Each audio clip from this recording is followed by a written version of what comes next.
Are you ready? What?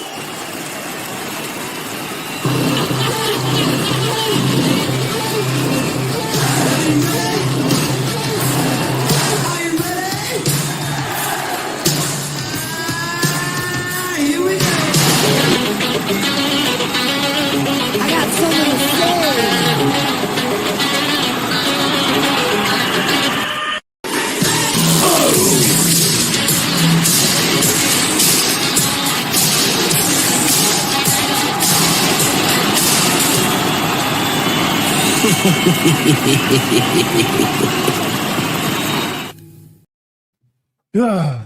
We're back, Andy. We are back. We're back. We're getting dug back. Oh, guys, how are you? It's been a while. Probably 3 weeks now. We don't usually take the this. longest we've ever been off for stream. Have you missed us? Have you missed me, Andy? Not as much as you'd think, but I mean, it is. No, actually, I have. I've missed this. I have too. You find out how quickly you miss something when you don't do it for a while. So, well, yeah, I want to thank. Listen, the last 2 weeks have been rough for both of us. I lost my mom 2.5 weeks ago. I want to thank you, but everyone out there. It's crazy when you go through something like that. And, you have your family and friends, but the outpouring from you guys out there, all the comments, the calls, the text, the emails, I read every one of them. I tried to respond to them. If I didn't, I definitely read them. It really helped me going through a really bad time. I mean, it was a tough, you were there for a lot of it. It was not easy to go through. And I want to thank everyone out there for really supporting me and Andy. I know you went through some things as well. So it's been a tough 2 weeks here at 21090, but they say every day does get easier, and it's sort of doing that, and doing something I love like this is a little bit cathartic almost. So I'm glad to be here. No, absolutely. And what's funny is when we started doing this, Mm-hmm. you never really think of something like this as a family, right? Which is kind of it's like hey, we're here, we're in front of the camera, we're doing things like that, but the outpouring of, like you said, of it was fantastic. Just heartfelt, like wishes, sympathy, so nice. Flowers, people showing up at the funeral viewing. Like it was great. Really heartfelt. And it was. So, thank you. We knew that we'd have each other for things like this, right. and when things get tough, that's what friends do. But to see it from a different lens was really, really awesome, and gave me a whole new perspective on just how lucky we are for all of you. So heartfelt thank you from both of us. Thank you guys. It is nice to be back. And it is doing some sipping a little bit of whiskey. Listen, we've got a lot going here to end the year, right? And tonight we're super excited because we've got Danny from Penelope, and we met Danny in July at the and we'll talk about that. But I have kind of gotten back into sort of their portfolio again. I was really into them a few years ago, and I'll be honest, I hadn't probably bought any in a while, and I'm telling you, there's a couple in here that, guys, we'll go through them tonight. If you haven't gotten them or you see them, I can't wait for you to get to a few of them. It's an automatic buy. And I think Danny's a great guy, and he's got a great story of how they built Penelope and where they're at now, and so I'm super excited to hear that story tonight. Yeah, and Danny's a ton of fun. We had a blast. Oh my God, is he a ton of fun out in Kentucky? It's like we say this all the time. It's always good to get to know the people behind the product. Danny's just a good dude and a lot of fun, and we had a blast out in Kentucky. So we were really stoked to bring him back on again. Happy to sip on some really good juice. So without further ado, the founder and master blender of Penelope Bourbon, Danny Polise. Danny, what's going on, man? How are you, buddy? What's up, brother? How are you, man? How you doing? Good, man. Doing good. Good to see you. Thank you for. Good to see you. I think the last time we saw you, Danny. Well, actually, the last time we were at MGP and you were sifting through barrels at that amazing facility that they have there. But a few days before, it was the hotel room of, I don't know whose hotel. I think it was Josh's from Stuff and Whiskey. We were sipping through, I think, Nashville single barrels, and eating cheese from there was a Pinhook in there too. At Pinhook, yes. Yeah. I mean, that was a hell of a time, right? I was like, 3 days, like because I was between distilleries, and then every time I showed up, you guys were there. Yeah. I was chasing you guys. I don't know. Yeah, well, we went to the hotel, the bar. You were there. You came to the hotel room. Then we went to Lux Row, and you were there. And then we went to MGP, and you were there. So I think we were following you, probably, most likely. That was a good time. That makes those trips so much more fun when people are there with you.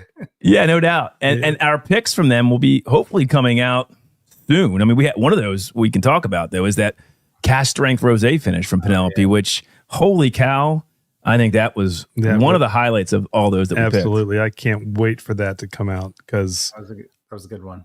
I had the first iteration of it. Yeah. And, I enjoyed it, but nothing like this latest batch release was just off the charts. Fantastic. So I'm stoked for that. So as we go through tonight, we don't you do those. Yeah. I mean, Yeah. Usually I just pick out like a handful that kind of stand out when we do our batch of rosé every year. Okay. And, so that was cool. Like, I'm excited for that one. Yeah, we are too. If anybody in the chat tonight has any questions for Danny, we'll try to get to them all. Just put them in there. I mean, a super chat we'll definitely see, but if we miss something, Dave, we'll get to that. That is something special. I can't wait to talk about that with you, Danny, because it's one of my favorites so far this year, but we will get to that. But for the people who don't know, maybe your story. Oh, go ahead, Danny. Sorry. Oh, no, I was going to say, I'm sorry for your loss. I just found out, obviously, watching. Yeah. It's never easy losing a parent. No, it's not. And luckily, I have a really good support system. And, the whiskey community being part of that, too, which was crazy. People I've never met before sending flowers and cards and stuff like that. And it was really, it was a tough time, but, every day gets easier. And, you got to move on. And luckily, I have, like I said, a good support system. But if people don't know Penelope, maybe let's step back a little bit. Not to give us, the entire story, but sure, let people out there know sort of who you are, how you've gotten to where you are, and you have your Mike being your partner, and sort of just tell us a little about Penelope for those that maybe aren't as versed. Yeah, absolutely. So I mean, this is about 6 years ago now. My partner Mike, who I grew up with, we were actually next door neighbors growing up. Like us. He called me one day and he's like, "Hey, I got great news. Wife's having a baby." I'm like, "Congrats." It was a long time that it took him to get to that point. And I'm like, "That's amazing," And he's like, "I also got great news. Like, I want to start a company, Penelope Bourbon," because he was going to name his daughter Penelope.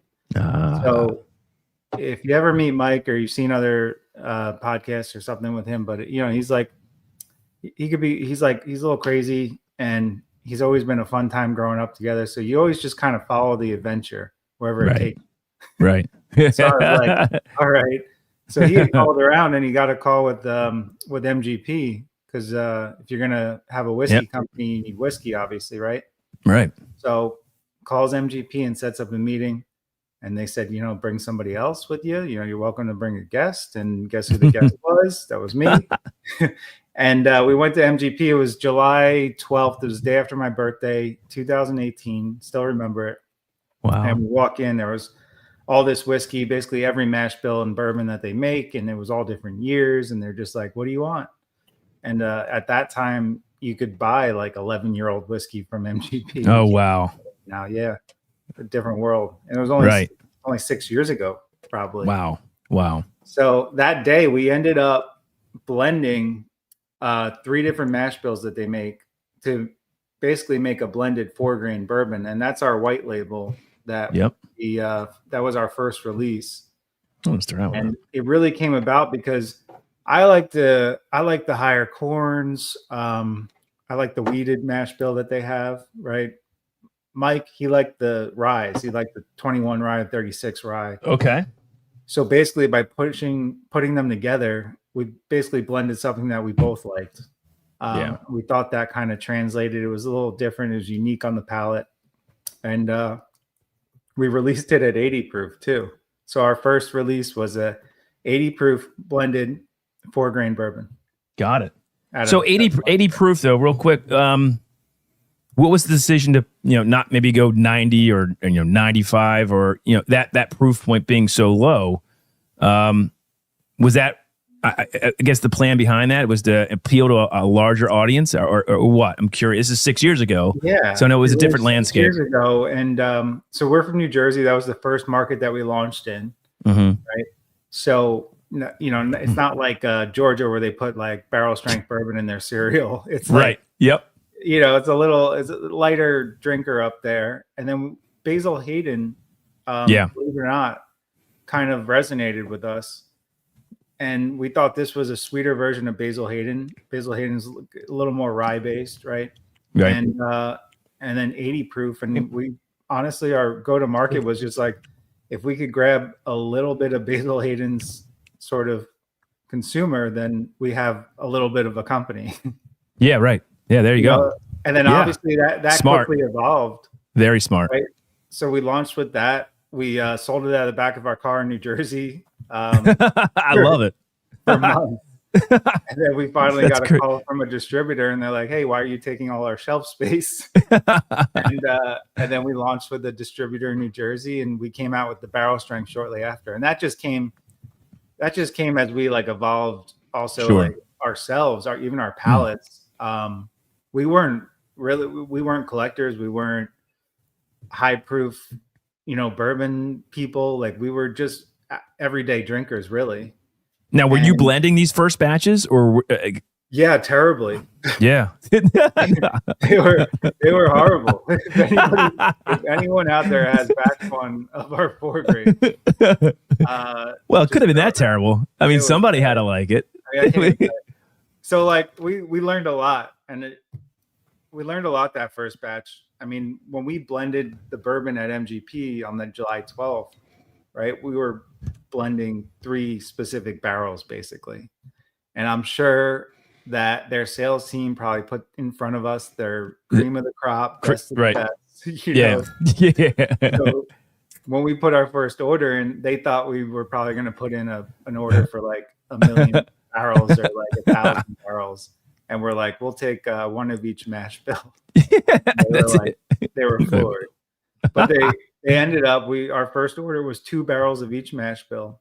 But when we went to go blend, those 6 barrels were not the barrels that we blended that day at MGP. So we just told them to put the barrels together in the same ratio that we did that first day. Right. So right out of the gate, we lost there. Like, because all the barrels are all different. You have, when you're blending 3 mash bills, you need to blend to the profile. And then 2, they were running a jalapeno tequila on the bottling line before they Oh no. They didn't flush the lines. Right. No. So, a little spicy then, huh? Spicy. Yeah. So 6 barrels turned into like 2 or 3 pallets, and half the run tasted like jalapeno bourbon. This is a little hot for 80 proof. This is a little spicy for 80 proof. I don't know what's going on here. Straight on Taco Tuesday. That's awesome. Hilarious. So we go put ahead. all that money in, like we basically like shoveled everything we had to like buy all those barrels, get it bottled, all that stuff. I think we had to like give the bottling people like a free mattress, because Mike was in the mattress business, just to get on the bottling line. And then half the lot was bad. See, that's awesome though. These are the kind of stories that you look back and you're like, wow, I can't believe this is where we started, where we are now. I mean, you've got some fans here. Stacy Fourleaf said Penelope is her favorite bourbon. Bourbon School said, cheers, fellas. Huge Penelope fans over here. These are all channels too. Except for batch 1. Except for batch 1. That's your batch 1. But if you have the jalapeno batch, that that's seems a like a unicorn. If you have that jalapeno, I don't even have it. I don't have any left. Where is that? Yeah. Well, let me ask you this: how quickly then you're selling out of the back of your car in New Jersey? You get a distributor in New Jersey, and how quickly did you go from basically 3 to 4 barrel batches to scaling? Like what? How long was that process? Was it a few years? What was the process, or was it quickly? You're like, oh, we're onto something. I don't know. I couldn't even tell you. I mean, we were doing pretty. It seemed pretty quick, right? I mean, at every step of the way, we were excited. We thought it was amazing. We were excited about selling 2 pallets of bourbon. We were excited. We thought we had the best business selling, 20 pallets of bourbon. So at Right. every step of the way, you were just like, what is happening? This is great. So it's hard to say. I think after we released our toasted product, Okay. I feel like that's when like the phone was ringing and Okay. distributors across the country were looking to bring Yeah. it in. The toasted bourbon, and this is years ago. And let's move on to that. This is what now batch. I mean, if you look at this, it's batch 24-301. What does the 301 stand for? Ooh, yeah, I like that. Yeah.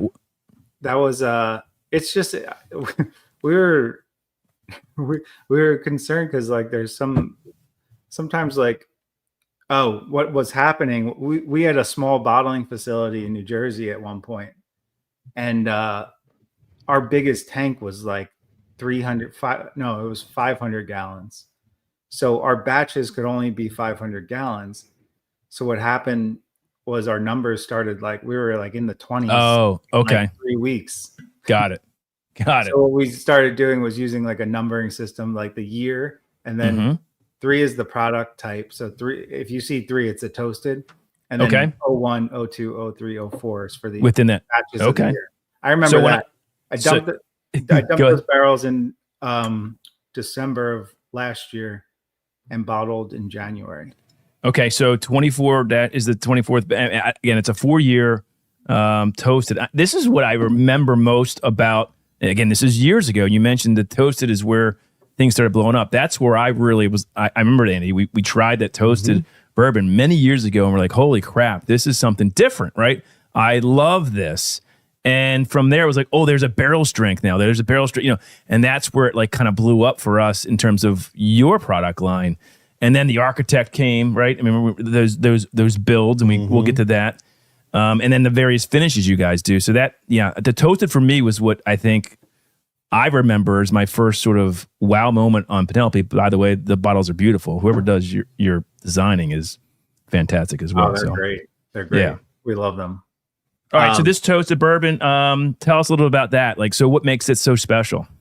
I mean, toasted, I think toasted was the first product that we had made in-house by ourselves, not distilled.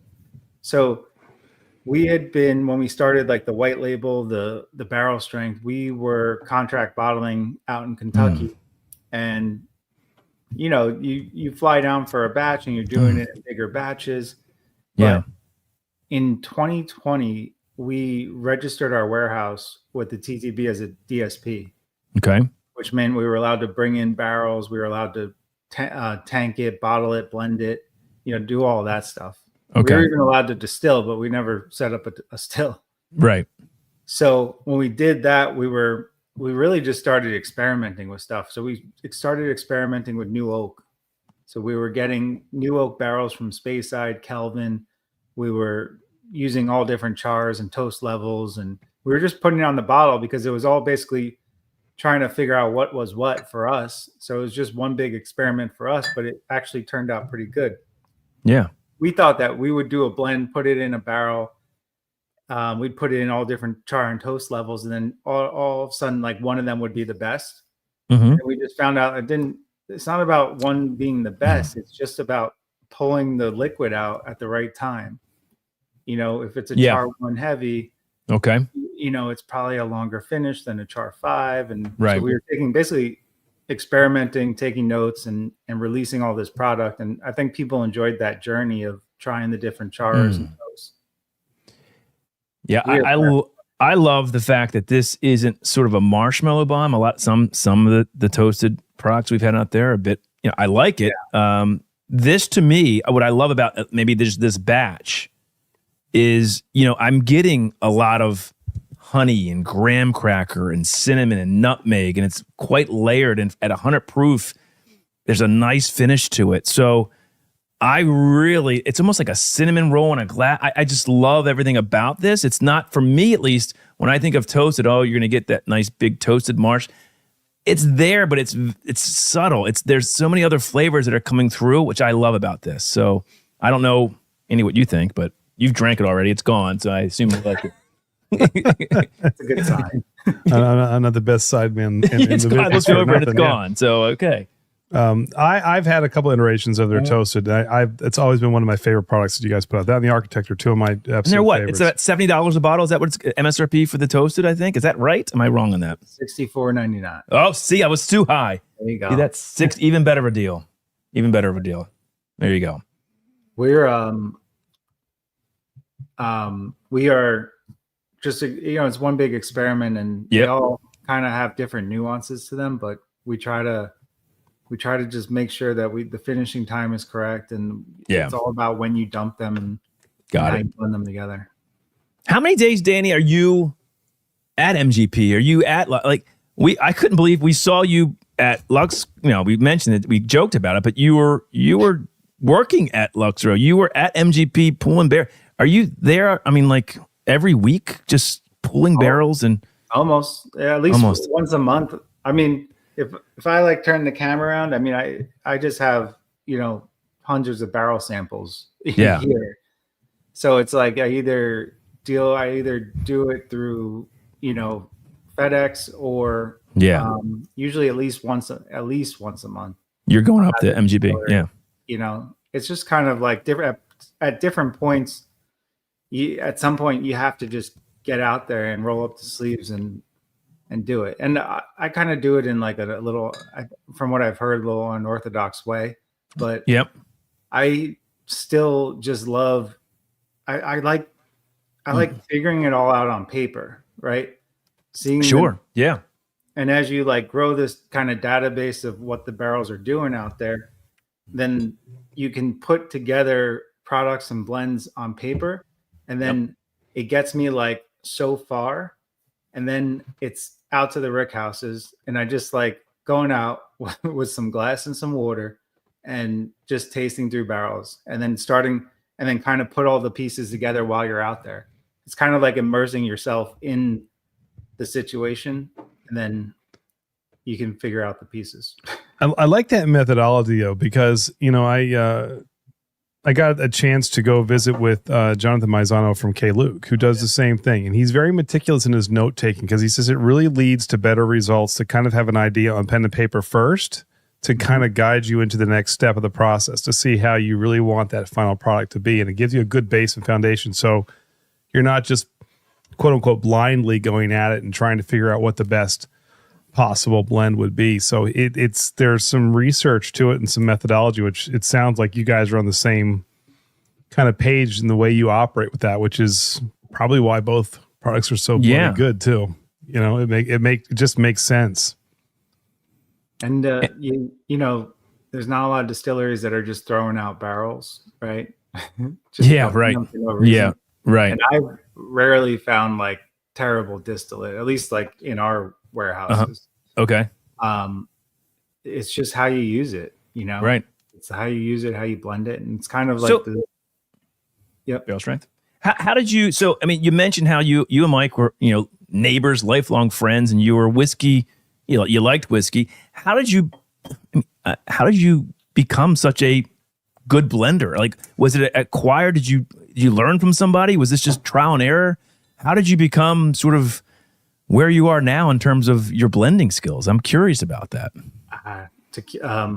Jalapeno flavored whiskey. That's where it all started.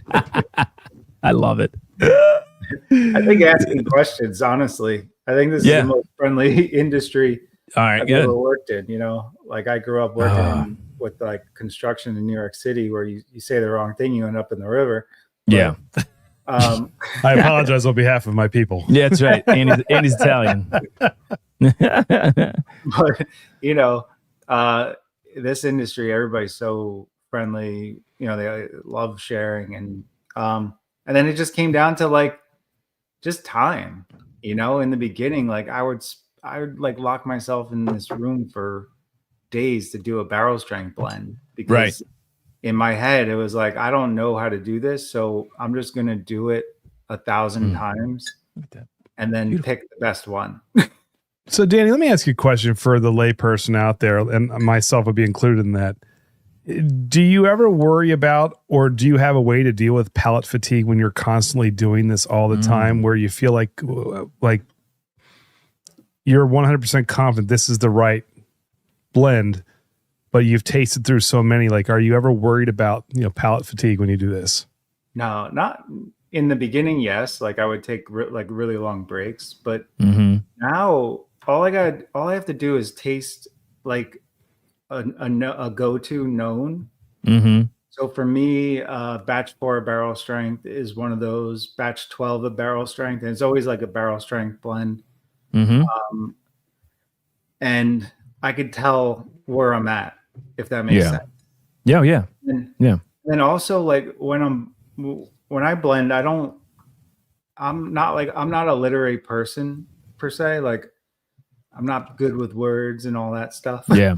So it's not about these, crazy, like descriptive, notes. It's all about balance. And then in my head, I have these grading systems. So Okay. like, it's a lot of numbers. All right. For different factors. And then those factors kind of adjust based on what I'm tasting on my control, if that makes sense. No, it does. Let me ask you this. For each, say, barrel strength batch, are you looking to have consistency across batches, or are they unique batches? And I asked, like, Jonathan Mazzi, we talk about K-Luke again. He has a consistent sort of base, but he's also looking for each of his batches of his barrel strengths to be somewhat unique, right? You don't want to make the same thing over and over again, but he does have that sort of baseline profile that he looks for. Is that what you do for your barrel strength, or what are you looking to make completely different batches, or what's the goal in each batch? They jump around greatly. Okay. Yes, All I right. do. Yeah. I mean, I could probably taste all of them and be like, oh, this is a Penelope. Like it has just this natural sort of Penelope-esque flavor to it. Okay. But I just let it do whatever it's going to do. I let it do. It's all about like the harmonics of how those 3 mash bills go together, and whatever is playing well together. I don't care if that batch is just like high on citrus notes, or maybe it's like a chocolate bomb. I mean, so they could range pretty greatly. So I will tell you, we have batch 18 of the barrel strength, which comes in at 114 proof. And it's beautiful. Yeah, it is. So I don't know how you get it, but this is what I get off the bat. You talked about descriptors. Andy gets on me all the time about, like, I'm so simple. Like, what Todd eats because he describes them. I get like Apple Jacks from this. I get cinnamon apple. I swear to God. I'm sorry. I get vanilla cream mid palate and the oak. What is the age on the barrel strength? Are they 4 years as well on all the barrel? What's the age? Not that it matters. I don't care, but it's minimum 4. Minimum 4. But on that one, there was some 6-year of the corn in it. And then caramel red hots on the finish. And I'm not laughing at you for that. I know. I'm laughing at you because Todd's whiskey descripters, I know, it's like candy bars. Always take you back to when you're 5 years old and you're watching Saturday morning what I cartoons. get. Like he can relate it to growing up desserts, or in this case, Applejack cereal. But it's always something sweet. But it works. Like these flavors actually come through. That's what I get, guys. It's a gift. It's a gift. Well, so we started blending in also in some batches Kentucky wheated bourbon. And I just thought it was really when we merged with MGP, and then we had access to Lux Row and all that good stuff. Yeah. It was like, hey, can I put some these barrels? I want to just have fun with it. It was like a little blending experiment, Well, let's talk about that. You just mentioned it. So, you cut your teeth selling out of your back car with you and Mike, and then, you get distributed. And then, you get purchased by, Lux Row. How's that been? It seems like it's a good thing, right? I mean, obviously, tell us about that, that purchase. I mean, it's been great. We just hit a crossroad in the business. I mean, where it was nuts. Yeah. It was 24/7. I mean, I think Mike and I were sleeping like 3-4 hours a night consistently. Nice, Corey. And we were at a point, like with our infrastructure in New Jersey, where it was always the plan. It was like, we're going to give ourselves X amount of time to grow the business to a point where, we're going to outgrow our space. So at the time, I mean, we were looking at property in Kentucky. Like we were going to like set up shop somewhere. Right. And just take it to the next level that way. But at the same time, like MGP came in and said, hey, join the party. Like, Yeah. you want to go down that road? And we said, well, it just felt like a great partnership because all of our distillate was coming from there anyway. And it is a partnership because, a lot of times, and I won't name names, one of them being very local to where we live in Baltimore, companies distilleries get acquired and they lose sort of the personality that made that brand. You're still there. You and Mike are still involved. I mean, we went in July on a Tuesday and you're sifting through barrels at MGP. Yeah. You're still very connected to this brand and process. Nothing in that has changed, correct? No, Mike and I are all products all the time. Like, we work with the team on distribution, strategy, all that stuff. I mean, we're still very involved in, and it's just a bigger team now. Yeah. I remember when we first were thinking about it, and the CEO invited us out. At the time he wasn't, but he invited us out to just meet what he called the family, right? And we're like, oh, you're a publicly traded company. You must be gigantic, all this stuff. And he was walking us through the bottling line and he was like, hey, Mary, how you doing? How are the kids? Blah, blah. Like, hey, George, what's going on? Like, in shipping. He knew everybody. Yeah. He knew everybody. And it felt like what we had in our little spot in New Jersey. So it just felt very like at home, the same kind of mantra. And it has been, we're all marching in the same direction, which is amazing. That's awesome. I mean, we've always thought about that, not just in the whiskey world, in the beer world too, as you saw a lot of these smaller microbreweries getting bought out by other companies. Like, what's it going to be like? And those who are left in creative control, left alone because it's not broken, so there's no need to fix it, they seem to just fly and prosper, which is really cool. And we really appreciated it. Yeah. Yeah.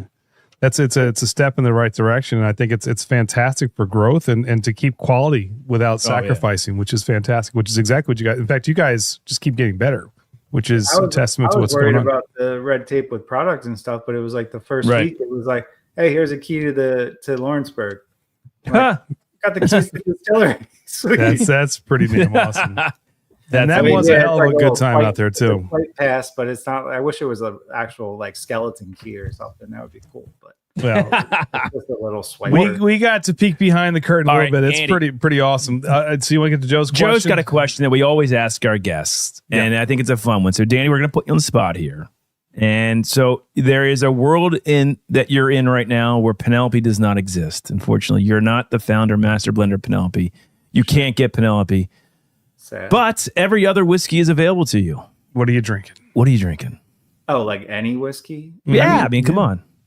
Well, like my everyday drinker is like what is that? 101. There you go. God dang. Perfect. Can't go wrong with that. Nope. And then like my special is Yep. He's pulling out. He's pulling it out. Let's see what we got here. What is it? It's small too. I don't think you can see it. I can't. Oh, A. Smith Bowen. A. Smith Bowen. No, Bowman. Oh, nice. So nice. Yeah. My buddy gives me, he gets a bottle of the Bowman every year. Well, that's a good buddy to have. That's a very good buddy to have. Strength. Hell yeah. I still don't have that bottle. Do you have that bottle? So this Cask Strength Bowman? Yeah, I went home. I don't. This has to last me a whole year. I have some extra I'm not sharing with Todd because he does not share I've got anything one. with me. This is from Ann Sturzman. When we were at MGP, he gave me a 9-year 95.5 rye that I loved that we didn't pick it, and I've drank half of it. I'm going to drink the last half of it when the Ravens win the Super Bowl this year. How's that? There we go. There is some good rye in those warehouses. Oh my God. Yes. So will Penelope ever do a rye? Like a straight rye whiskey? I want to do a straight rye, aged rye that like is an extension of the Estate Collection single barrel. Beautiful. That sounds man. We do a toasted rye, and that's like 6 to 8 year old. Right. Oh, yeah. There you go. So there's this straight. Yeah. But before we get to the Estate Collection, let's talk about the Architect. All right, hold on. Question from Corey too. Go Danny, ahead. what is the most common question or gripe from consumers that is the most difficult to explain to them? Oh, so what are you hearing? All bourbon is not from Kentucky.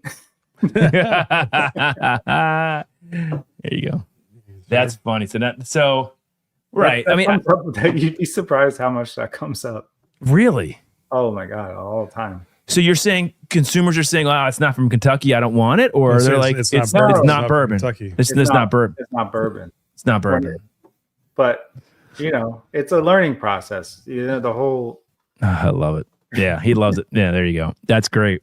Richie's got a question. Richie Z, when Penelope does a rye, do bourbon drinkers rye with a low rye mash? He wants you to do that. Oh, he doesn't have a question. That's a request. That's a request. I'm sorry. That is a question. A low rye mash. I say screw Richie. Do whatever you want. Go high rye. Just do 100. I'm just 95. No, I'm just joking. Do whatever you do. Good. I did the 95.5 in our toasted rye. Right. Well, I'm not a huge rye drinker, and I'm becoming more and more of one. Okay. But that's why I did the toasted rye, because I took that 95.5 and I made it drink like a little bit like a bourbon. That's great. And I like bourbon a lot. I do too. I love that name, by the way. We're going to talk about that yet. I'm telling you right now, when it hits Wisconsin, grab not just one, grab two. I haven't. Have you seen this in Maryland? Joe Graves, did you get the Estate Collection 9-year? Did it hit Maryland? 'Cause I haven't seen it on any of the stores I shop at.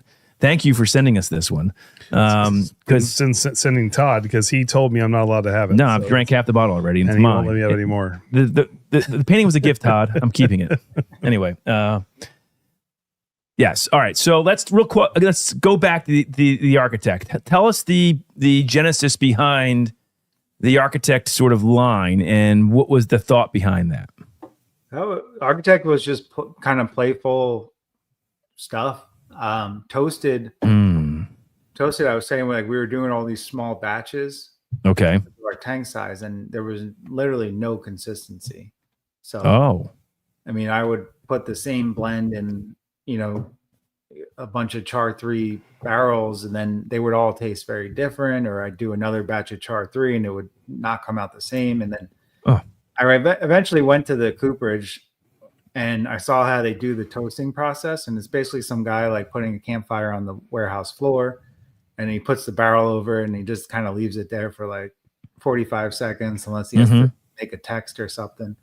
But there's just no consistency. It's like, I don't know if we made a big campfire on Tuesday and a small one on Thursday. And so that's what's causing all the crazy inconsistency. The architect, I use staves in a tank. So it's like a kind of a controlled environment, tank environment. I can dose the tank with the staves. Okay. And the staves that I get from this company, Redu, are so consistent. And it's consistent because they take an extra step with their oak, and they do something called oak scan, where they make sure that the chemical properties of the wood are all the same. So they had evaluated all the oak that they were cutting down and and foresting, and they found out that it kind of fell into these I think it was 6 or 8 categories of different chemical profiles that affect the taste of what it goes into. So it's just super consistent. I think this is build 10. Yeah. And so again, like look at that. Look at that. And it's amazing. And it's just the way it's toasted, since they're so thin, it's just such an even toast across it. And I can make a blend literally in a little beaker, and then I could replicate that blend in a big tank, and it tastes exactly the same. So this is build 10. Again, as similar to, I assume, other batches, you're looking for something different each build, correct? I mean, you're going for, whether it's using, I guess, different stave profiles. That's how you're getting the different flavor profiles on these architects, correct? I think we're really starting to hone in on it, though. Okay. There's one profile I'm really liking. And I think build 10 really kind of set the tone for that, and basically now trying to replicate build 10. How many builds come out each year for the architect? 2. Okay.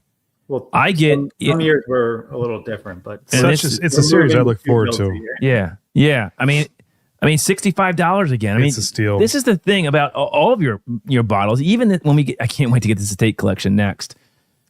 I mean, yeah, go ahead. Yeah, pricing has always been big for us. We try to, stay at a number that makes sense. That Quite good, right? It's beautiful. I mean, I get it's super. I think creamy. What's the proof on this? 104. Yeah, I mean, it's really creamy.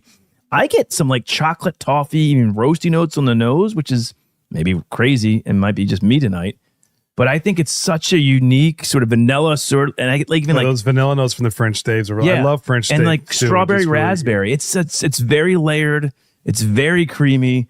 Even it's like an espresso roasty note on the nose, and then I get some of that toffee. Did you say espresso? Yeah, like that's not a kid's cereal or dessert. I'm impressed. Count chocolate? No, no. The other nice thing about we've been able to bring down some of our pricing as well since being with MGP, and we're continuing to do that. In a world where everything is going up, Danny. I mean, everything is going up. I mean, to me, we've never had a price increase in the history of our. That's so like fantastic. even like we're using these new bottles that have this little well, so less glass. Look at you. Cheaper bottles. So Smart. our 80 proof is coming down. It used to be at like $39.99 now. Damn. You could see it at $29.99. Oh, that's in a new category then for. And let me tell you something. Don't sleep on the 80 proof either. I agree. We Because kind of glossed over it, didn't we? I know we didn't spend a lot of time there. And look, the nature of our channel, most people who drink bourbon or whiskey a lot like a bit of a higher proof. To those people who are looking for something that's a great everyday sipper, a mixer or something like that's now sub $30. Are you kidding me? For that price point, flavor profile, that's a steal. It really is. And I mean, I know you said there was when you first kind of got into this, there was a little bit of inspiration from Basil Hayden's, but I think this is 10 times better than Basil Hayden's. It's way better. And that is not me knocking them at all. But it is for me. I don't like. I think it's much, much better than Basil Hayden's. So rice water. If that's we even got that age up on that one. So age went up, price went down. That's crazy. That's fantastic. Like top dog said 8 proof, perfect sitting around the fire. It is. Sure, you guys are business people. Like, honestly, no. I'm just making whiskey. There you go. 80 proofs. So let's get. I don't want to. We only have you for the amount of time we have you for, but I want to really talk about the estate collection and sort of. Before we do that, Tom, you have a question for Dan? I do have a question. All right, good. I'll set this up then. Properly. Wait, 80 proofer is a day drinking whiskey. The best thing someone ever said to me was we were talking about the 80 proof, and he's like, "Yeah, that's my lawn mowing whiskey." Mm-hmm. That's awesome. I was like, I love that. That's perfect. That is perfect. Well, speaking of 80, if we're talking 80s music, oh boy, who would be your go-to band artist from the 1980s and why? Tell us. Put you on the spot here. Artist, band, anybody from the 80s. 1980s. Who's your go-to? Who's your favorite? Okay, that's a good question. Mm-mm. I mean, there's like a lot of cheesy songs I like, but bite your tongue. Artist, I have to go. Well, I don't think he's really 80s. He's not 80s. Who is it? Put you on the spot. I don't know. I saw Duran Duran last year. Like I still listen to them all the time. Perfect. That's pretty good. All right, let's kick it up a notch. That like resonates with me. I mean that was like big in our household growing up. All right. How about in more of a rock and roll vein though? Think of the 80s rock anthems. Come on. You got to think of something. He's younger than us, Todd. I know he's way younger than us, but you got to know the bands. I mean, it's easy. Like Aerosmith. Perfect. But they're like, I don't think they're 80s though. I don't think they're 80s. Yeah, well, they're 70s, 70s, 80s. They're classic 60s, rock. late 60s, yeah. Question is, here's the perfect. You're forgetting a band. We have to ask you this because Andy will cut you off if you say it wrong. I won't cut him off. What do you think of Def Leppard? Yeah, I'm into it. There you go. All right, that's good enough. He's allowed to stay on screen. That's good enough. So that's good. Andy's the biggest Def Leppard fan in America, by the way. Right. Can you tell our logo, which is not Stendo, Nick Your intro is the best, by the way. Yes, thank you. That's awesome. Nick from Dancing Goat thought we were called Stendo. It's the 21090, which is our zip code 21090. We're really, really smart. We ripped off the Def Leppard font because Andy loves them so much. I love them too, but Andy really does. So anyway, all right. So you've passed those two.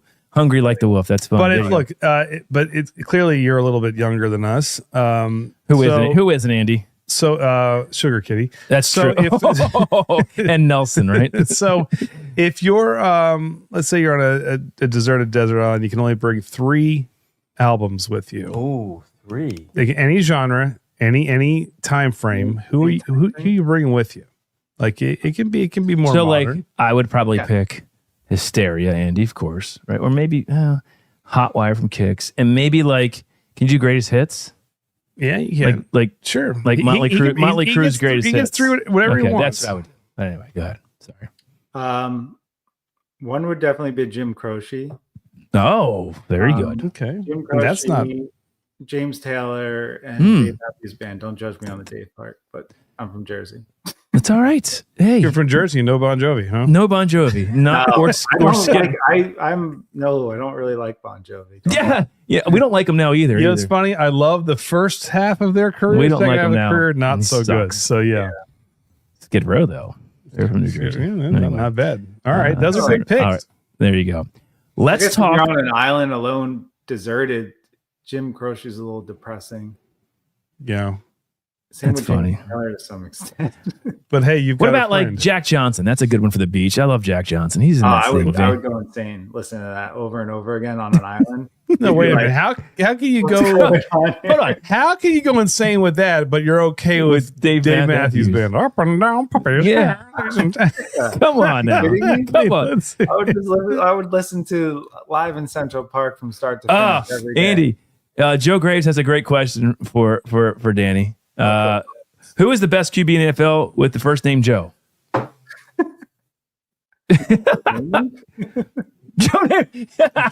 Currently starting quarterback for the Colts. I'll help him. I'll help him out. He doesn't know. Joe Flacco, ladies and gentlemen. The answer is Andy is we're from Baltimore. He is a huge Joe Flacco fan. He follows them everywhere for some reason. I don't know why. He did win us a Super Bowl. He was Super Bowl 35 MVP. And look at that. I mean, you just can't get over the fact that he is as good as Tom Brady, right, Andy? He's not as good as Tom Brady. He's better than Tom Brady. Because he's a crazy man. He's crazy. It's the ridiculous nonsense that he loves. And that's why some people watch us, I guess. I don't know. If you can have Flacco. No. All right. William Hall must be from Indianapolis. That's a good song, though. Oh, there you go. All right. Let's talk about. By the way, people are putting in there. Leave it forward. Ford. Stevie Nicks, Joe Jetta, Desert. Nothing wrong with that. I mean, do you want them with you on the island or their albums? Jerry, hold on. Yeah, we got to ask that. We can't actually have those three people I think on that's the who he wants on his island. I see. Not the music. I can see. I can see. Andy, what would your 3 be? Selma Hayek. No. We're album. talking albums. Sorry. Well done. Well played, sir. Well played. Well played. And just ended that. So quick to He was very quick. And Selma and her 2 twin sisters would be. My goodness, great. I don't know where we're going. We're going to the estate series. So help us understand. For those that don't know, let's pour this. Pour this, man. It is for me. Joe Graves said, and Danny, we need. Let me ask you before you get to this. How big of a run is this? I mean, this is nationally distributed, right? So this is nationally distributed. Everywhere Penelope is, but limited.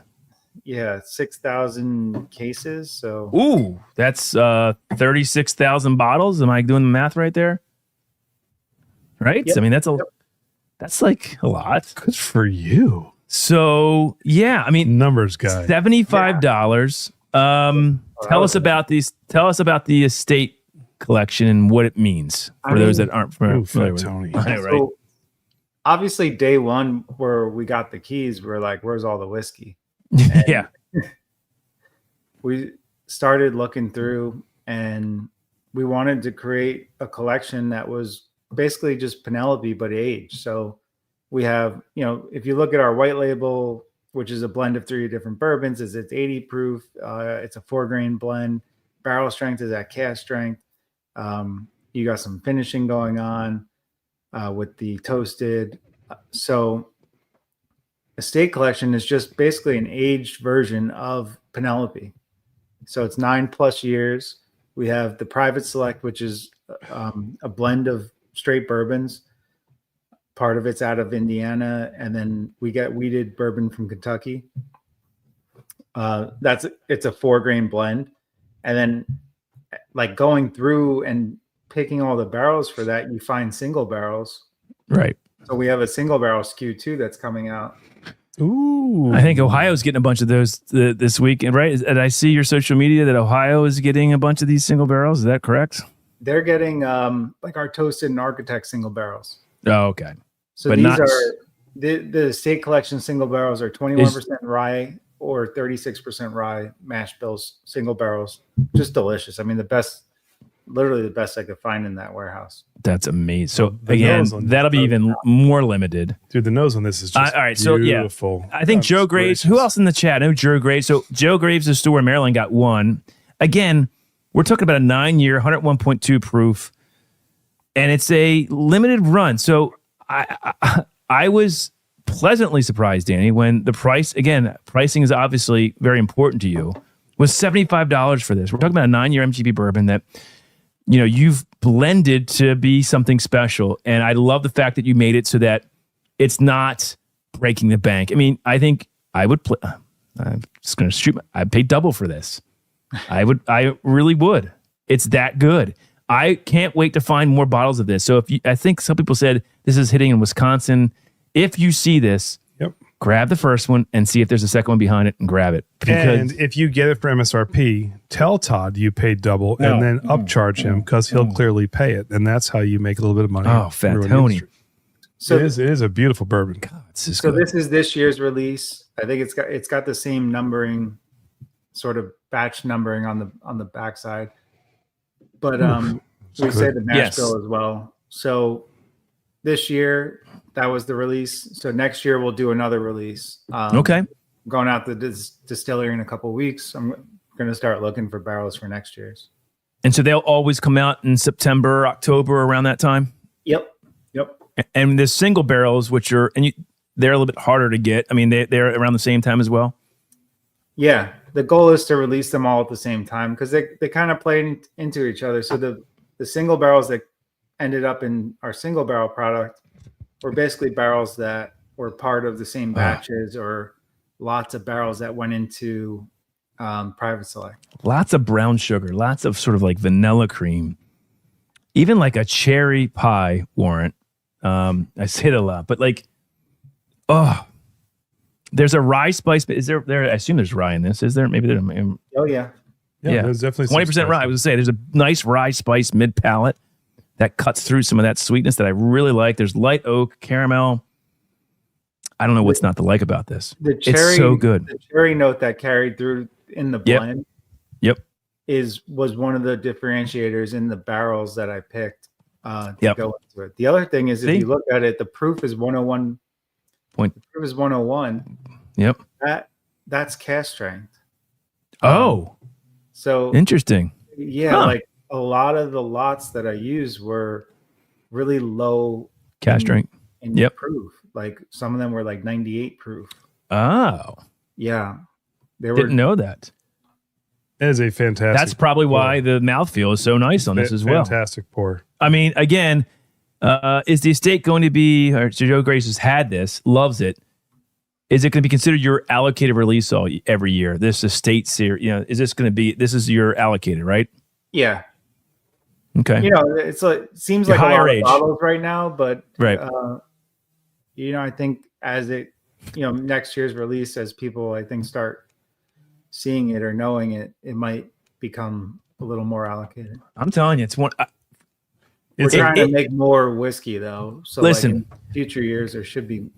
This is really good. I mean, to me, at the end of the day, like if I don't, the number is based on basically what we can find to use, so it's like, I don't know. It's whatever happens next year. I'm not sure. Well, the P on the Penelope totally stands out. Fantastic. Well, actually, that's a great segue, and I did want to talk about this. Mm-hmm. First of all, you shouldn't judge a book by its cover. We know that in all facets of life. However, people do. Sure. Your bottle design is Beautiful. stunning. It's beautiful and very reminiscent of what you would find on a wine bottle. Yeah. And then we learned a little known fact that I am sure most people who are watching right now don't know. Oh, I didn't know this. But you had a foray and a little venture into the wine industry. And I'm kicking myself that we haven't Never tried it because it sounds amazing. But tell us a little bit about the rosé. the rosé that you went to. Was it Languedoc in southern France to kind of grab? It's a cool story, and I'd love for you to share that with people because I really want to try it. But if it ever comes back around again, we want it to be on people's radar. Yeah. Yeah. Well, thanks about the bottles. It's They're kind of beautiful. It's funny, they've evolved over time. Our first release, we literally created the label in Microsoft Word. Well, it also had jalapeno in it, so I mean, it works, right? I mean, yes. We were just like Times New Roman 105 point P. Perfect. That's so funny. The wine. So we got into cast finishes. So our first cast finish ever released was a rosé cast finish. But we had been experimenting with stuff before that, and we found that the supply chains for these barrels are kind of like they're brokered. So you get them in, you don't know what you don't know where they really came from. I remember we did a Tokai finish, and I get the barrels in, and first thing I do is pop the bungs, and I go through them, and you could tell like 4 of them were from like one region clearly, like it was like dry. Kind of nose to it, and then you go to the other, 3 or 4, and it's like sweet as hell, and you're like, these are Jesus, definitely from different freaking vineyards, right? Like no consistency, and then I ended up splitting a batch into 3 different batches because I had to try to find this consistency. But I'm sure most people just fill the barrels and blend it all together, and it is what it is. So after that, we were like really hell bent on knowing our product sources and knowing what was in these barrels before we got them. With the rosé, our supply chain was running out. We weren't a lot of wineries that finished their rosé in oak or wanted to give up the barrels. So we literally partnered with a winery in the south of France, and we flew out there. And the guy was awesome. He was an 8th generation vineyard owner. So he 8 generations before him had been on this property, and he actually had like a little cathedral on the property. It was built in like 1100 AD. It was wild. And he's like, that's amazing. This is my family's church. And I'm like, I don't have a family church. That's so cool. Not many people do. And for those of you confusing, they do have a rosé finished Penelope bourbon. By the way, we'll have that is not what we're actually talking about. An actual rosé wine. Joe Graves evidently has a bottle of the rosé wine. So we went out there and at harvest and blended the grapes together to create a rosé wine with the bourbon in mind. Yeah. So we were blending the grapes together and then sipping that and then sipping the bourbon, or mixing the two together to see if they went, and basically created our own rosé wine that was delicious, and then took the barrels after barrel aged, brought them back over to the US with the wine, and then filled them with bourbon and did our rosé cast finish.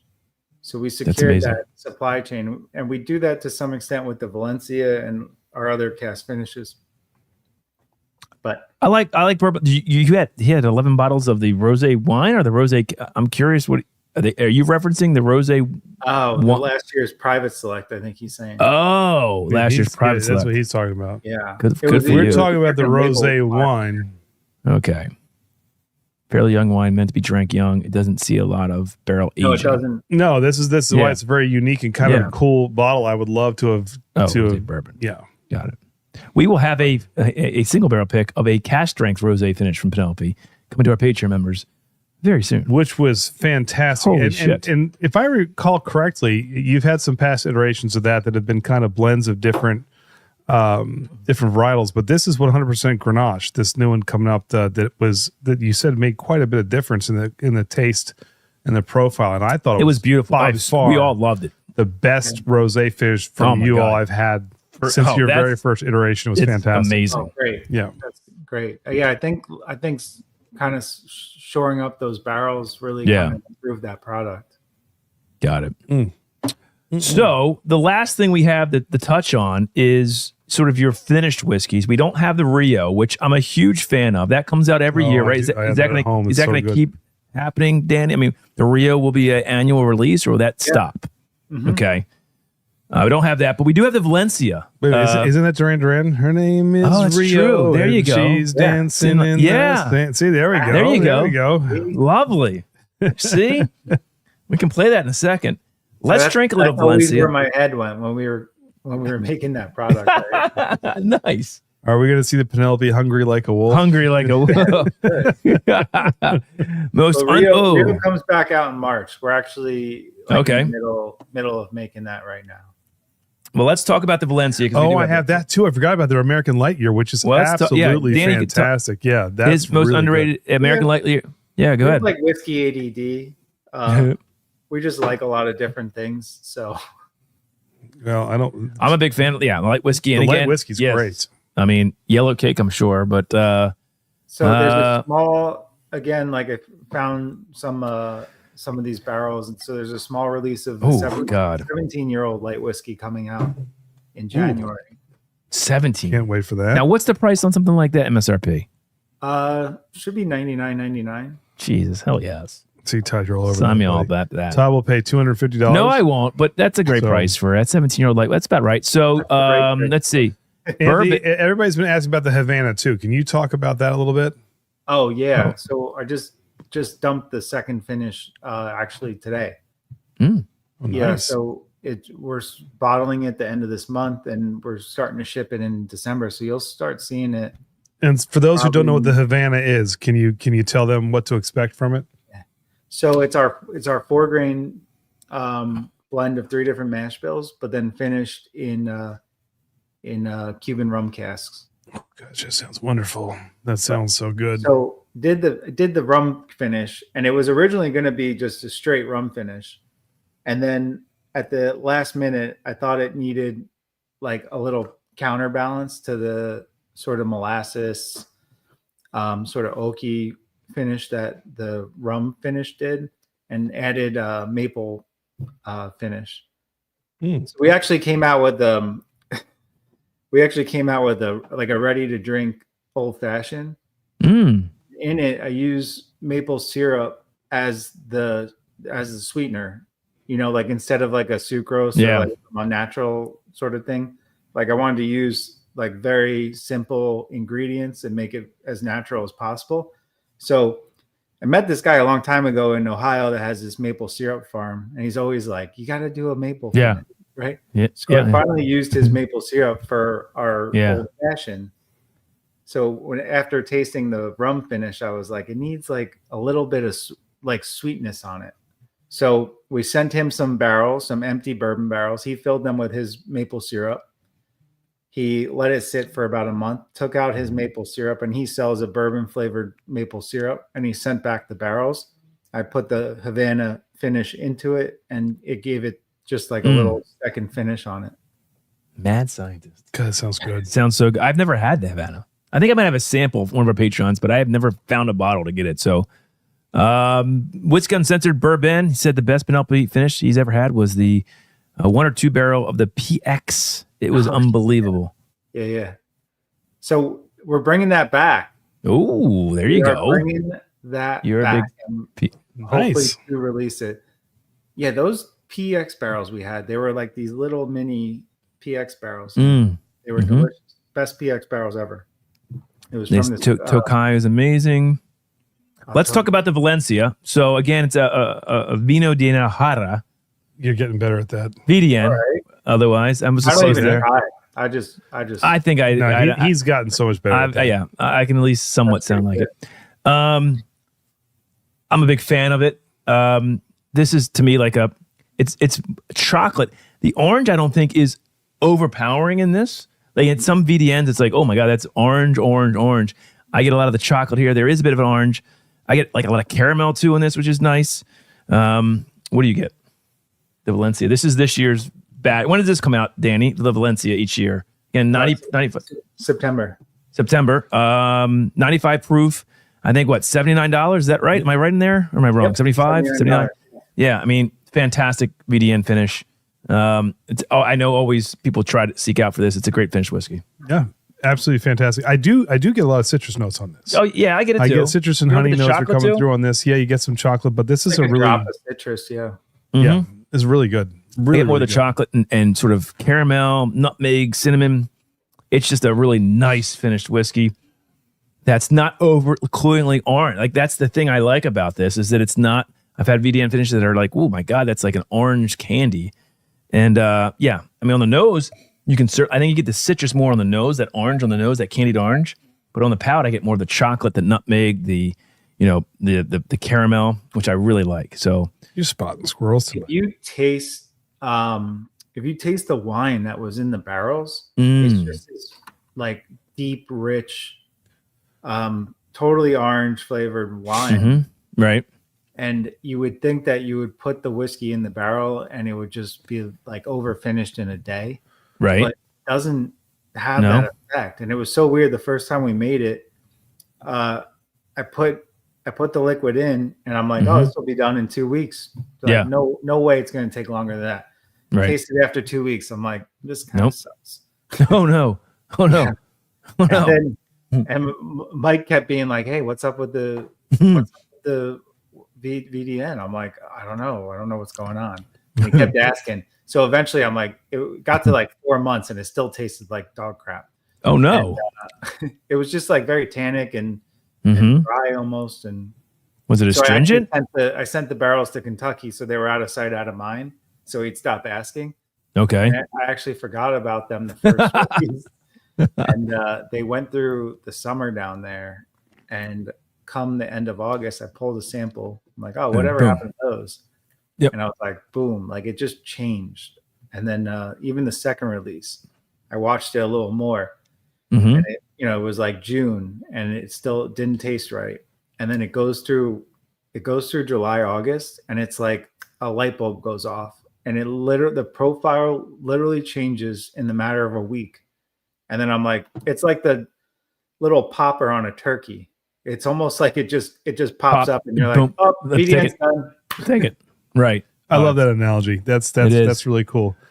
And it's true because we've seen this happen with a bunch of distillers that we've had on where it just kind of out of nowhere is like, yep, that's the exact right time. Now it's ready. And just there's this want to be quick and release, but the patience is the name of the game when it comes to waiting for it to absolutely be perfect. And you guys are doing a great job with this. Whiskey Habit has a question for Dan. I don't know if you can answer this, but I mean, competition, I guess, in terms of the market share. He's guessing Sagamore in our backyard. We're right outside of Baltimore. Yeah. I don't know if that's the same competition. I mean, it's a rye. Sagamore's a rye, but yeah. Yeah, I don't know if that's competition for Penelope. But they do have a nice VDN finish. So I don't know if that's what he's referring to. Yeah, I mean, that's single barrels and stuff. I don't know. That's a hard question. I think there's like probably a group of people in that boat, I guess, Not and like I feel like we're all not big enough where like we're competing yet, It's like who's gonna do it, Yeah, there's a lot of competition out there, which makes it hard to stand out. It really does. But you guys are so. First of all, like I said, the bottle design is an instant like attention grabber. Like, okay, I want to learn more. And then once they get a chance to taste it, I think you make fans pretty quick because the juice is fantastic. It's really good. And you have a lot of offerings. It's not just, one or two core offerings in a single barrel hero, barrel there. You have a lot to choose from, which I know you said it's kind of like the ADD of whiskey, but that kind of works because people aren't in the mood for the same thing all the time, day in, day out. They want something different that's going to work. One day you want a light whiskey, one day you want a VDM finish, one day you want something soft like an 80 proofer, and you have this really beautiful catalog to choose from. And we don't have all of it out here. There's so many more. I jump around, even like on the personal level with all of it. I'll be drinking the 80 proof for a couple of weeks because it's like I just, after drinking cask strength whiskey all week for work, like you want to just have something light and easy. And then then I'm on the finishes another week, and then I'm into the barrel strength blends. So Danny, let's talk about Penelope moving forward. I mean, so this estate collection certainly is going to be sort of your, I don't want to say allocate, but your special releases each year. You've got wonderful finishes. You've got the core lineup that, will be putting out batches. What's next for Penelope? It's a good question. I mean, you should. Seems like you're busy. Yeah. It could be anything. Right. We've been actually, a fun project we've been working on is a cigar. A cigar blend? We're calling it series right now. I don't know what it is. The one and done or whatever. All right. But we made some good friends with some good cigar blenders. And like Mike and I, we have smoked cigars and through the years, obviously. Yeah. But like, we're not like, I couldn't tell you the difference between like a Connecticut wrapper and a Nicaraguan wrapper. There's all the different terms. They're all Twix. So we became friends with these people, and we had a series of like Zooms with them over the course of the last year. And then we finally met up with them in Las Vegas, and I brought like 100 pounds of literally barrel samples. Well, our audience seems to like where you're going here, Danny. People are saying, keep talking. Yes. All right. Well, feedback right away. People seem to be loving that idea. Our goal was to just make a cigar batch that really meant something. And like, we're not the experts. The cigar blenders are the experts. And, but they're not bourbon experts either. So over the course of a year, we taught them about bourbon. They taught us about cigars. And we basically, it all came to culmination. We met up in Vegas during the cigar convention. We locked ourselves in a room for like 6 hours, and we just were blending and smoking cigars and blending and smoking cigars. And we came up with a blend that we all felt just like encompassed, the best of the whiskey and the best of the cigars that we were blending or using with. All right. And so it came out to be an interesting blend too. It's not a straight bourbon. It's a mix of American single malt, a light whiskey, like a 9-year-old light whiskey, and then a 6-year 21 rye straight bourbon. Wow, that sounds great. Yeah. Mr. Great Shot, want to hear more about the PX finish. Danny did say that they're bringing that back, right? So we experiment with a lot of cask finishes, but some of them don't come to fruition. Like you said with the PX, I think that was like 2 years ago. But so we came up with a bottle. It's called Project X, and it's really just our innovation lab. So if I'm experimenting with like like some cognac casks, like I'll release them if they're good enough. If we're doing PX sherry, I'll release them. So we're basically trying different finishes to see what the next Cooper Series release would be. Got it. Cooper Series is all of our finishes like Rio, Valencia. Right. So our experiments will fall under this Project X label. And if we hit a home run with one of them, it will probably get a name and become part of the Cooper Series. That's awesome. That's great. Let's see here. Looking at any more. Yeah, cigar. Someone said you should do a collab with Nancy Fraley that won that cigar. The cigar. She comes at a cost. That sounds awesome. She is amazing. And Whiskey Habit did say, he says, I wasn't comparing Sagamore and Penelope. I know they're different, but if I had to pick two smaller rising stars. That makes sense. Well, I would pick those two with new riff. Makes sense. I get that. That makes perfect sense. So that's both and both of them really. That's good, a great. So do you have a big single barrel program, Dan? I mean, where you can have groups like us that are patrons, we could come in. We have one coming with the big group we did with Jay at Shared Pour, but you do have a single barrel program, correct? Yeah. So we did the rosé with you last year. Yep. It kind of changes and evolves. So next year it's our Project X. It's just going to be our innovation that you could pick a single barrel of a finished product. Ooh. So All right. if you want like a cognac finish or a PX finish, an Olorosa finish. Well, let's ask our patrons. Would you like a Penelope 21090 finished pick? Joe wants to know if there's any chance of a P90X pick. Oh, no. Are you going to play that for Danny? Danny, do you want to learn more about the P90X? Oh, God. pick? Danny. Oh, don't show Danny this. Oh, no. Danny, can I preface this at least a No, little bit? there's nothing to preface. I think that you should just let Oh, him watch it. no. Joe, hey, I hate you. So I'm just going to show you this real quick. Excellent. Okay, what you guys are all waiting for. Tonight on our live stream, our members only giveaway is something very special. We are giving away our top 5 whiskeys of 2020 to a lucky winner. Those are going to be the Knob Creek 12-year Select, the Wild Turkey Rare Breed Ride, the Rare Breed Masters Tier 17, the Old Crow Double Barrel 47, and then the Maker's Mark's P90X. All absolutely amazing bourbons that you can't find easily that Andy has. One lucky member will get it. So we can't wait to see you tonight, 8:30 p.m. And we'll have some fun. Cheers. I'm at the beach. That's where the live stream will be.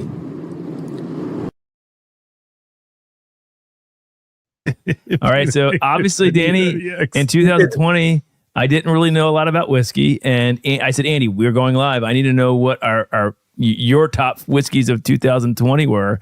And he's you think you were busy. You're like, I just made a bunch of stuff. He made up a bunch of shit, and I read them to our Patreon members. And yeah, that's an infamy. P90X. Well, 4 years later, Danny, and he's still playing it for everybody's amusement. So how's it? I love the Old Crow Double Barrel 47. That's one of my favorites. What is Old Crow Double Barrel 47? Just making stuff up. And he read it with such conviction. Such conviction. So, well, yeah, everybody likes the sherry finish. So, yeah, there you go. All right. So my vote is so. Speaking of sherry, can I do one more thing? Oh no! Is it me? Well, I'm going to ask Danny a question. All right, good. Because he likes 90s and 80s music and stuff like that. Mm-hmm. Would you prefer to hear Todd singing Hot Cherie from Hardline? He doesn't know what that is. Warrant's Cherry Pie. Oh god. Def Leppard Sugar. What? Or Milkshake? What would you prefer to hear Todd singing? Oh god. Cherry Pie. Perfect answer to that. Okay, let's go to Cherry Pie then. I will do that, and here we go. She's my cherry pie. Cool drinking water, such a sweet surprise. Tastes so good, make a grown man cry. Sweet cherry wood. You're not going to use that, are you? Oh, somewhere down the line I'll use that for something. That beer was finished in cherry wood. You gotta be careful around him with the. Yeah, no shit. Yeah, I don't edit videos. He does, as you can see, and that I lose all control. I was drunk at the time when I did that. Obviously, that can't be the excuse for everything. Well, now the P90X was my own stupidity, but we were drunk. That was a long night of Bourbon County stouts. Anyway, well, that's Danny. Thank you, for coming on. Really appreciate it. I will say this: Danny hung out with us. We had never met Danny. You hung out like you knew us forever. We had drinks at the bar. You went back to the hotel room. We were all sort of drinking, have a bottle share. I think awesome. You always say people before product, right? Absolutely. And Danny and Michael, they both were there. You guys are really great people, and your product's amazing too. And we either end up in a hotel room or someone's basement. When we when we're on the road. Yeah, and cheese was involved for some reason. But who brought the cheese from Wisconsin? It was good. It was Scott from My Bourbon Journey. Yeah. It was actually really good cheese. I woke up with like cheese curd. You did. It was just in like a brown bag. Oh my God! What happened last night? I don't know. Was that the night that you had to go out to try and find a pair of jeans? Oh well, yeah. I didn't know, Danny, that you couldn't wear shorts to MGP. And I didn't bring. It was the middle of July in Kentucky. I didn't bring short pants. So at 11 o'clock, no exceptions. They said Matt said we got to find you some pants, or else we have issues. And I'm like running around Louisville at 11:30 on a Monday night trying to find jeans. That didn't happen. But Matt had an extra pair of jeans that I wore. I think he probably burned them after because it was super hot that day and I sweat like a banshee. But anyway, that whole trip was fantastic. The first time we went to MGP, Mike showed up in shorts. Yeah, and they said it in like big caps in the email before we went. They sent like an attachment.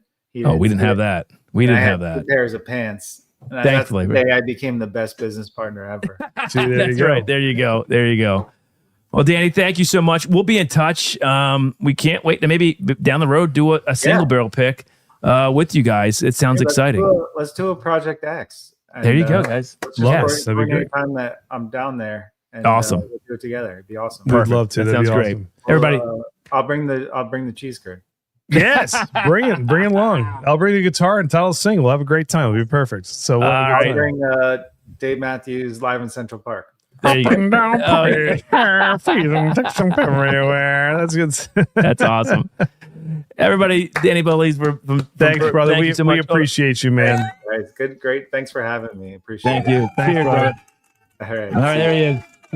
What a great dude. That goes on for a while now. Dude, he's awesome. He is so what good. a good guy, Heck man. yeah. There you go. I mean, That's how great pretty was cool. that? Danny's awesome. How great was that? So we don't really have any much more going tonight. We just want a couple quick updates on the barrel picks, right? Yeah, a few quick updates. And we'll get out of here.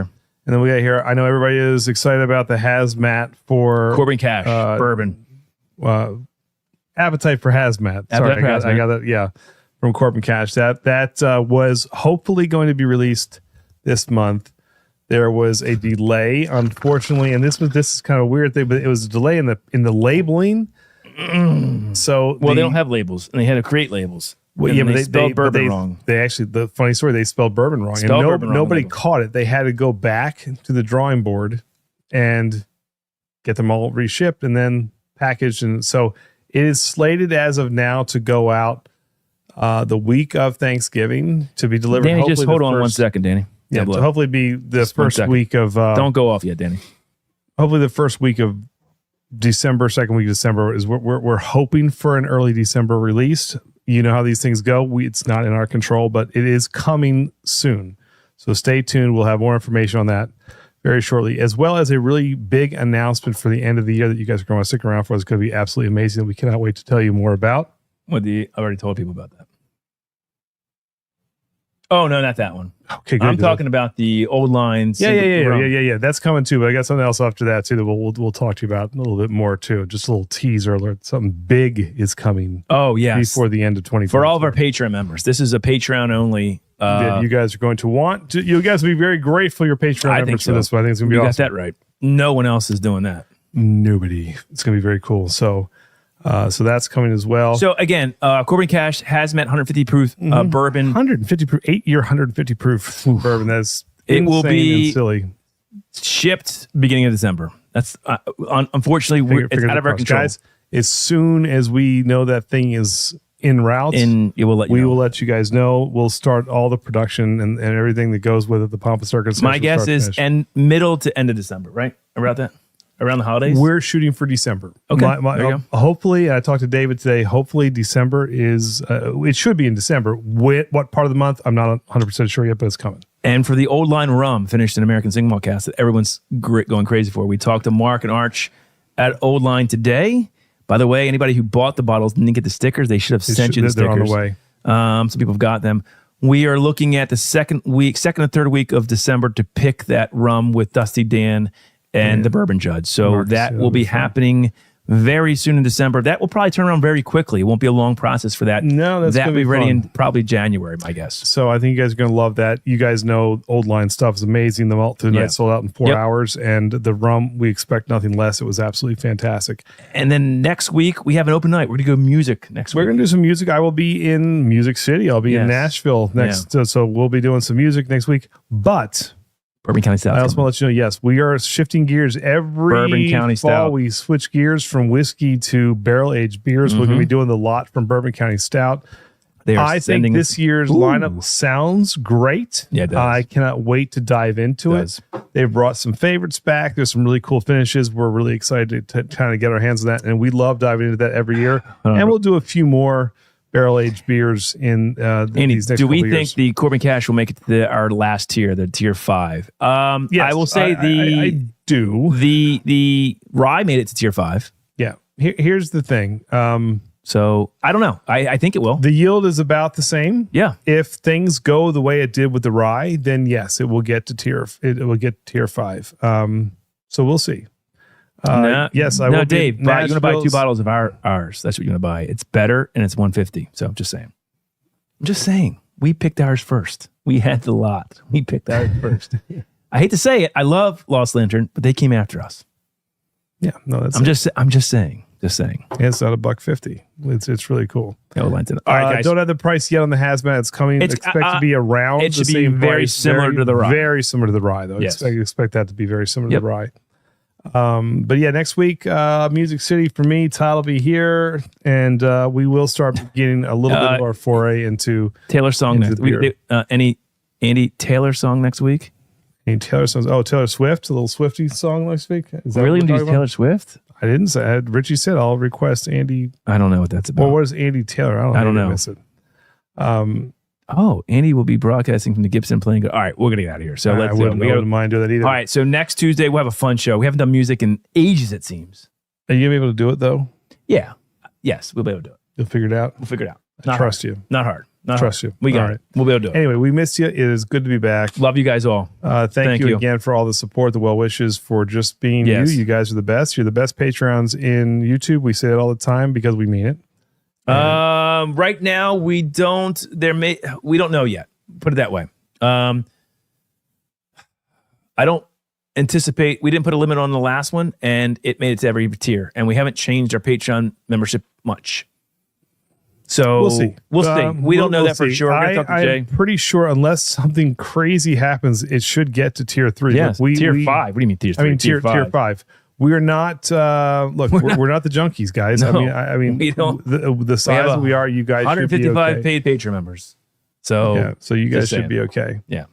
Unless a lot of people join in the next couple weeks, we probably are going to put it. Hey, yeah. so tell your friends. We'll We get more move up. Patreons Move that up. join, then Yeah. we'll put a cap on it. Yeah. So go tell your That's true. friends, and we can do that too. Yeah. Anyway, All right. other than that, Todd, let's get out of here. Yeah, guys, we will see you next Tuesday. We'll do some kind of a music topic with whiskey. I might start drinking some barrel-aged beers, actually. I think I'm going to do barrel-aged beers next week. I got a bunch I down will here. do the same. In fact, Perfect. I can Barrel-aged find beers, some guys. beers. So we'll see you next week. Me, you, and the real man of genius. There you next go. week. Cheers. Bud Light presents Real Men of Genius. Real man of genius. Today we salute you, Mr. Really, Really, Really Bad Dancer. Mr. Really, really, really bad dancer. Arms swinging, knees bending, head bobbing to no particular rhythm. You're either dancing or you have fleas. Call me a doctor. As soon as you hit the dance floor, the taunts begin. Is that all you got, playa? Unfortunately, yes, that's all you got. Pour it on now. Who's in the house? Some guy who can't dance. That's who's in the house. Your style. So crack open an ice cold Bud Light, Mr. Happy Feet, because you really put the oogie in boogie. Mr. Really,